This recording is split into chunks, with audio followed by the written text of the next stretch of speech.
यह कहानी एक जवान लड़की की है जो मुझे ट्रेन में मिली।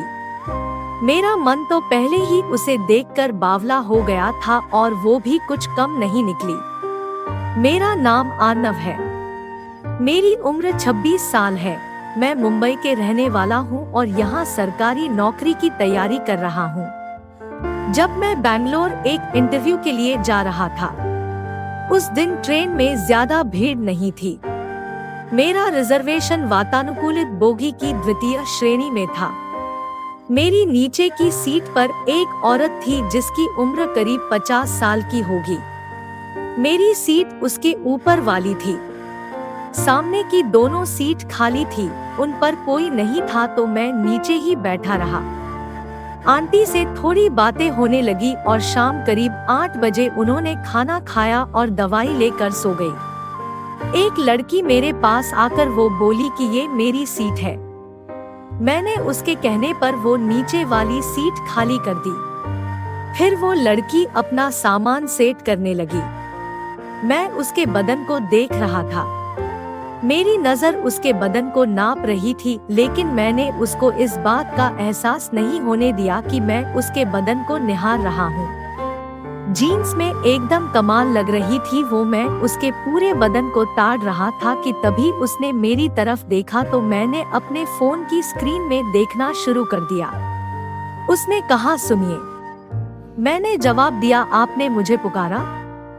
वो बोली, हाँ, मेरे पास सामान काफी ज्यादा है, तो आप प्लीज मेरी थोड़ी मदद कर दीजिए सामान सेट करवाने में। मैंने कहा, हाँ, क्यों नहीं। मैं उसका सामान सेट करवाने लगा। जब सारा सामान सेट हो गया तो मैं भी हांफने लगा था। उसने मुझे अपने बैग से पानी की बोतल निकाल कर दी और मुझे पानी पीने के लिए कहा। मैं उसी की सीट पर बैठकर पानी पीने लगा। वो भी मेरे बगल में ही बैठी हुई थी। मेरे मन में हलचल सी हो रही थी। दोस्तों, उस लड़की की उम्र करीब 23 से 24 साल थी। देखने में बेहद ही खूबसूरत थी। मैं उसके पास बैठा हुआ था, लेकिन उससे बात करने की हिम्मत भी नहीं हो रही थी। फिर पानी पीकर मैंने उसको बोतल वापस कर दी और उसको थैंक्स कहा। वो बोली, थैंक्स तो मुझे आपको बोलना चाहिए। आपने मेरी मदद जो की। मैंने कहा, कोई बात नहीं, इसमें थैंक्स बोलने की क्या बात है। मेरी जगह कोई और होता तो वो भी आपकी मदद कर देता। फिर वो मेरी बात सुनकर मुस्कुराने लगी और अपने बैग से चिप्स का एक पैकेट निकालकर उसे खोला और चिप्स खाने लगी। उसने मुझे भी चिप्स खाने के लिए कहा तो मैंने भी 2-3 चिप्स निकाल ली और उसके साथ बैठकर ही खाने लगा। उसके बाद हम दोनों में बातें होना शुरू हो गई। मैंने उसके बारे में पूछा कि कहाँ से आई है और कहाँ पर जा रही है। फिर वो मेरे बारे में भी ऐसे ही सवाल करने लगी। दोनों एक दूसरे को सामान्य परिचय देते हुए बातें करते रहे।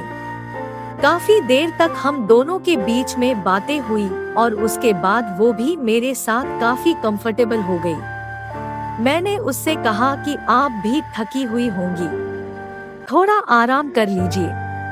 मैं भी अपनी सीट पर जाकर कमर थोड़ी सीधी कर लेता हूँ। वो बोली, ठीक है। मैं ऊपर वाली अपनी सीट पर जाकर बैठ गया और पानी पीकर लेट गया।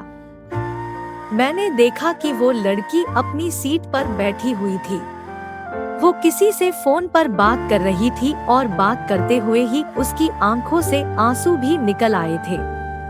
मैं हैरान था कि अचानक से इसको क्या हो गया। अभी तक तो ये आराम से लेटी हुई थी। जब उसने फोन रखा तो मैंने पूछा, क्या हुआ? सब ठीक है तो आपके घर में? वो बोली, मेरे घर में तो सब ठीक है। मैंने पूछा, तो फिर आपकी आंखों में ये आंसू?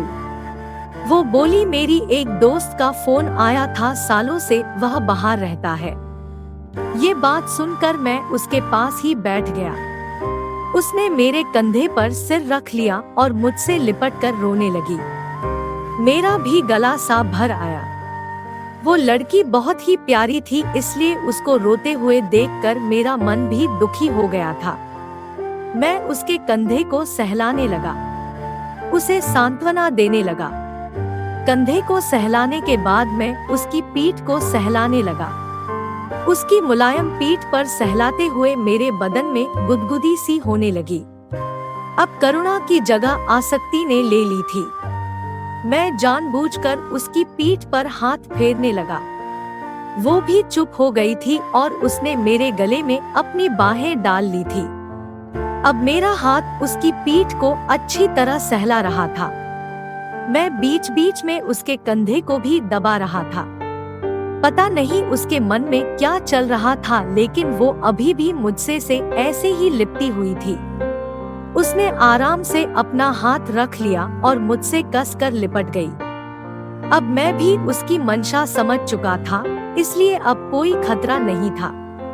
दोनों की ही सांसें तेज हो चली थी, मगर साथ में सो रही आंटी का भी डर था, इसलिए उस लड़की ने खुद ही लाइट बंद कर दी। उसने कंबल खींचकर हम दोनों के ऊपर डाल लिया और मेरे साथ ही लेट गई। हम दोनों ही एक दूसरे से लिपट रहे थे। इतना मजा आ रहा था कि मेरी तो जैसे किस्मत ही खुल गई थी। मैं ही उसके कसे हुए जिस्म के मजे भी ले रहा था। अब मुझसे रुकना मुश्किल हो रहा था। वो भी पागल सी होने लगी। काफी देर तक चुमाचाटी के बाद मैंने उसको लगाना शुरू कर दिया। चूंकि रात का समय था, इसलिए हवस बहुत ज्यादा बढ़ी हुई थी।